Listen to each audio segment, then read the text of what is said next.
The History of Security Driving, presented by the International Security Driver Association. One of the advantages of age, and so far the only advantage that Tony Scotti can recall, is that he witnessed the creation of the security driving and secure transportation industry. As we will discover, the industry was born from events. These events created hard and expensive lessons learned. Although these events are old in years, they still have an impact on what the secure transportation and security driving professions do and how and why we do it. This presentation is a brief explanation of how we got to where we are today. During the 1970s and 1980s, a comment Tony Scotti heard many times from executives was that terrorists were not organized. Their comment was, after all, we're dealing with unsophisticated rabble. When you consider the incredible number of successful kidnappings, you got the impression that they thought that the terrorists woke up in the morning and decided to kidnap someone. The solution was simple. Ignore them. They'll go away. But in the 70s and into the 80s, companies paid for their attitude. And let me define pay. A huge wake-up call.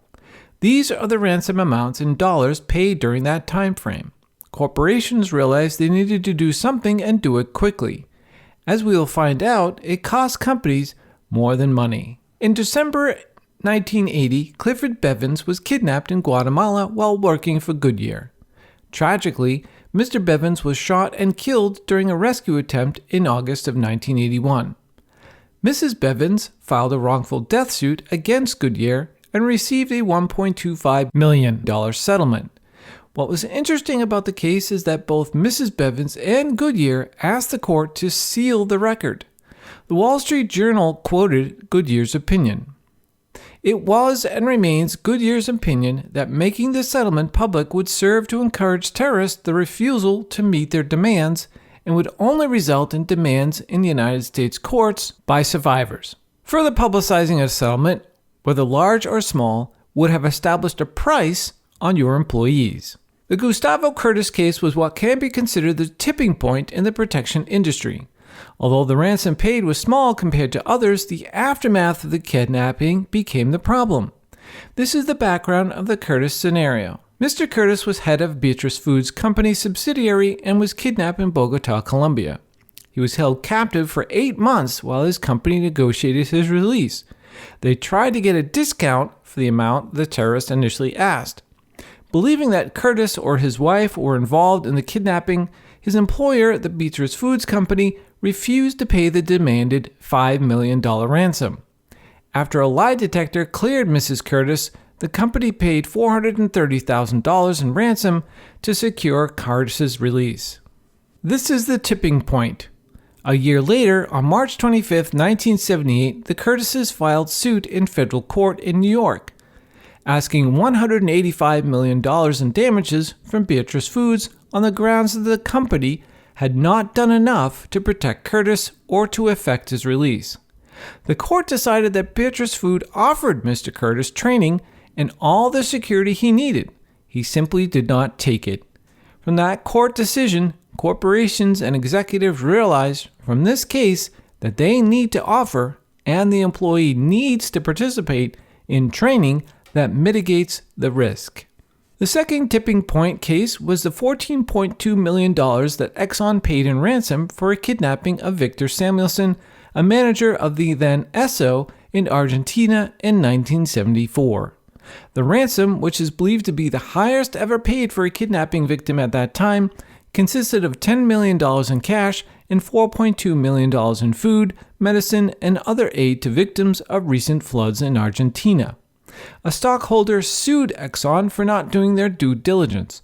Once again, the court said as long as the executive is offered security and the company offered training, they have fulfilled their obligation. Again, this is another kidnapping case where the court ruled that if a company supplies security training, they are doing their job. This book, Just 2 Seconds, is expensive, but will be the best dollars you spend. The data alone is worth the price of the book. These numbers are a bit lower but still staggering. Corporations started to pay attention to these numbers, but more importantly, not only corporations but industries like the kidnap and ransom insurance industries. The results of the data was simple. Common sense. and the data dictated that the corporate community needed to do something to mitigate the substantial risk. The training that the corporations required had to do something to stop these attacks. The kidnap and ransom insurance business started to require all those that are insured to have the training in security driving and secure transportation. The bottom line is there is a simple explanation. Statistics have indicated for decades that the overwhelming majority of security incidences involving corporate executives and high-profile individuals, including government and military, have occurred while the targeted individual is in and around the vehicle. Therefore, in the educated market for protective services, history and common sense dictate security practitioners address the incidences with a high probability of occurrence. That simply is travel by vehicle. During the 1970s and into the 1980s, security driving and secure transportation was literally new concepts. Corporations were going through a learning curve. The first reaction was to supply executives with a driver with minimal training and somebody with a gun. Problem solved. It didn't work. The attacks kept coming, and the attacks were successful and with more ferocity. The next solution was also simple. More guys and guns and more cars with guns in them with guns. That didn't turn out well. The same results with the expensive kidnappings and tragic loss of life. There were two events that happened within months of each other that changed all that. As security practitioners, we may not want to admit it, we are a event-driven business. The two watershed events were the ambush and eventual assassination of Aldo Moro and Hans Martin Schleyer. Although they happened decades in the past, these two events still profoundly affect how people are trained and the whole concept of risk mitigation. Before these two events, security practitioners were having a hard time convincing management that moving from point A to point B in a vehicle was a problem that needed some attention. In the late 70s, the executive protection and security driver training businesses were in their infancy. Unlike the current environment, where the phrase security driver and secure transportation is used by many as a marketing term, in the 1970s you can count on the number of companies supplying these services on one hand. The Moro and Schleyer attacks got everyone's attention. They both had what was considered at the time to be excellent and effective protection, but they were still kidnapped, and their bodyguard teams were eliminated rather easily. These two vehicle attacks shaped what the profession does today. They were the catalyst for creating an industry. They got the C-suite management thinking that maybe we needed to look at things differently. After many meetings and forensic analyses of the events, these were some of the conclusions. Terrorists plan what they do. Having guys with guns doesn't solve the problem, it creates a different problem. Because you're a good cop doesn't mean you're an excellent bodyguard. Armored cars are worth the expense, and the protection team is expendable. Once the profession moved from the late 70s into the 80s into the early 1990s, two other incidences got everyone's attention: John Butler and Alfred Herrhausen. These two attacks were also game changers. They were both hit with a roadside bomb. Herrhausen was assassinated, but Butler survived, but others were killed. Terrorist tactics changed from armed assaults on a vehicle to roadside bombs. Herrhausen sat on the boards of several U.S. companies, and his assassination got the prompt and quick attention of CEOs around the world. Consider that Moro and Schleyer were assassinated after negotiations had failed. However, in Herrhausen's case, there were no negotiations. The plan was to assassinate him. On November 30th, 1989, he was driving to work in a chauffeur-driven Mercedes armored vehicle. Herrhausen's routine was to drive to work in a 3-car convoy. He was riding in the second vehicle. He was accompanied by 4 bodyguards, 2 in the lead car and 2 in the follow car. The 4 bodyguards were in non-armored Mercedes. Herrhausen clearly knew he had a valid threat. The lead car drove ahead to block an intersection. They were expecting a Moro-Schleyer type of ambush. They were prepared for that type of attack, well-trained, and with the correct equipment. They were not expecting an assassination. While the lead car is blocking the intersection, Herrhausen's vehicle is moving down a narrow road with the follow car. On the side of the road was a bicycle chained to a small pole. Attached to the luggage rack of that bicycle was a bomb that consisted of about 44 pounds of explosives. The triggering device was a photoelectric cell with its beam going across the road. When the light beam was broken, it would ignite the bomb.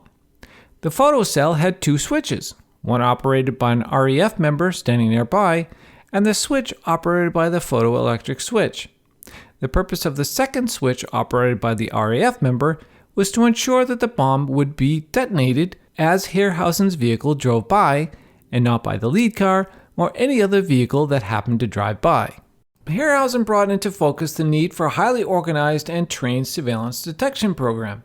He had a surveillance detection team, but it was not very good and was completely disorganized. The corporate community came to the realization that no amount of shooting or driver training could have prevented this incident. On September 28, 1981, a Texaco petroleum manager in Colombia, John Butler, was returning from Texaco offices to his residence in the northern part of Bogota. Butler was riding in a two-car motorcade. He was in the lead car, which was armored, and his bodyguards were in the follow-up car. At approximately 7 p.m. at the intersection of Avenue 125 and Highway 19, within 300 yards of his home, a powerful bomb exploded and immobilized the vehicle. The bomb was concealed under a vendor's pushcart and was remotely activated through a telephone line. A wire connected from a light pole detonated the device. The same conclusion: no amount of shooting or driver training could have prevented this incident. In 1990, 32 years ago, Tony Scotti wrote an article that was the cover story of Security Management magazine discussing and covering these two attacks. In the article, he talked about the change from armed assaults of a vehicle to roadside bombs and brought up the point of surveillance detection. Although the security community preached surveillance detection, it fell on deaf ears. Two incidents, one well known, the other not so much, changed that. If security is raised to the level afforded both Butler and Herrhausen, the possibility of attempted kidnapping is still possible, but not practical. Thus, if a vehicle ambush takes place, it is more likely to be an assassination attempt, and that type of attack has used a roadside bomb. Has history changed? Two recent attacks, Omar Garcia Harfuch and the Iranian nuclear scientist Mohsen Fakhrizadeh. Like the events mentioned in the previous examples, both had what would appear to be adequate protection. Both failed. As an indication of the frequency that the vehicle attacks occur, these are only two of the over 15 vehicle attacks, and we are only halfway through the year. Harfuch drove an armored SUV with a driver and a bodyguard and a backup vehicle. He and his team drove into a near-perfect kill zone and were met with an overwhelming force. Harfuch managed to survive, but his protection team did not. Fakhrizadeh and his security team were told that he was a target. In all likelihood, the security team more than likely felt that, since they were driving in a 3-vehicle convoy and had a sufficient number of bodyguards that could handle anything that would come their way. As with Moro, Schleyer, Herrhausen, Butler, and Harfuch, and countless others, they were all wrong. In all of these scenarios, spanning decades, they were wrong for the same reason: lack of or inadequate surveillance detection. The following is a statement that we've been making for approximately 45 years. Surveillance detection is not only your best defense, in high-risk environments, it can be your only defense. A closer look at Omar Garcia Harfuch ambush. The attackers, 16 of them, sat in the back of a truck at the attack site for 2.5 hours. No one noticed them there. This was an example of the attack team doing their homework. They picked a location where the vehicle could have some reasonable speed, which in turn increased their rate into the kill zone. The attack location was a classic danger zone. The vehicle was moving around a curve that offers limited sight distance. There were trees on the left side of the vehicle, and on the vehicle's right-hand side was some homes and trees that would block the driver's view of a vehicle entering the intersection. An ambush site's design is a science all relating to time and distance. The objective of a well-designed ambush is to ensure that the victim cannot get out of the kill zone. In this ambush, the attackers selected the near-perfect kill zone. Garcia Harfuch's team was put into a no-win position. I know I'm being repetitive here. The only answer to this ambush was a surveillance detection program. Taking a closer look at the Mohsen Fakhrizadeh ambush, he drove down that road every weekend. Basically, he would be at this place at this time in this vehicle. The security team was told that Fakhrizadeh was a target. Knowing that there was a threat, the lead vehicle drove by the parked truck alongside the road without stopping and asking questions or telling the remaining convoy to pull over and stay put until they could figure out what was going on. Also, there were reports that the attackers were parked in a pickup on the other side of the road. That said, there are some hardcore truisms in this attack and many others that we have looked at. The assassination was another incident where surveillance detection was your best weapon against the outcome. The ISDA cannot stress the following enough. If you are involved and moving the principal regularly from point A to point B, one of the essential training programs to attend, if not the most important, is surveillance detection. The training program must involve detecting surveillance, moving a principal by vehicle from point A to point B. We can't say this enough.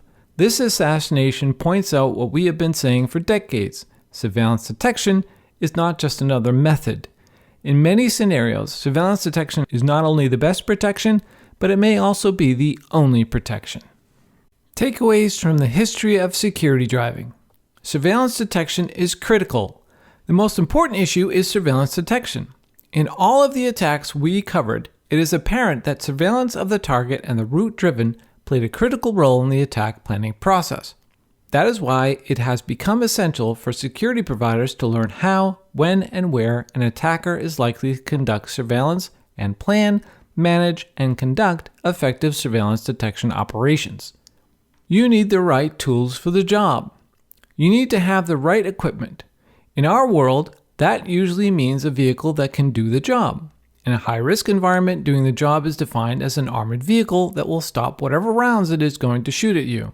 If you are in a level 4 vehicle and they are firing level 7 rounds, it is like taking a knife to a gunfight. Number 3. The attacks begin long before the first gunshot. If your day is interrupted by the pitter-patter of rounds hitting the windshield, it is not the first time the bad guys have had eyes on the target. In one of the scenarios, the attack was carried out by a large group, with most of the rounds directed at the principal's vehicle's windshield. This is an indication that the attackers had done their homework. More than likely, they had surveillance in place up to the moment of the attack. Decision sight distance. If there is a location on the route with decisions and sight distances that offer very little time to react and maneuver the vehicle, that scenario is a danger zone. In a high-risk environment, that area needs to be examined before the principal drives through that area. In Omar Garcia Harfuch's ambush, the intersection of Avenue Paseo and de la Reforma and Avenue Monteblanco is the classic example of the perfect sight distance ambush. The higher the threat, the more they need for decision sight distance surveys. When looking at all of the attacks mentioned in this presentation, the following statement is correct. Surveillance detection is not only your best defense, it can be your only defense.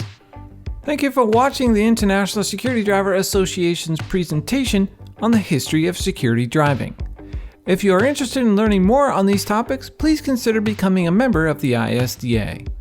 For more information on the association and the benefits we provide our members, please visit our website, isdacenter.org.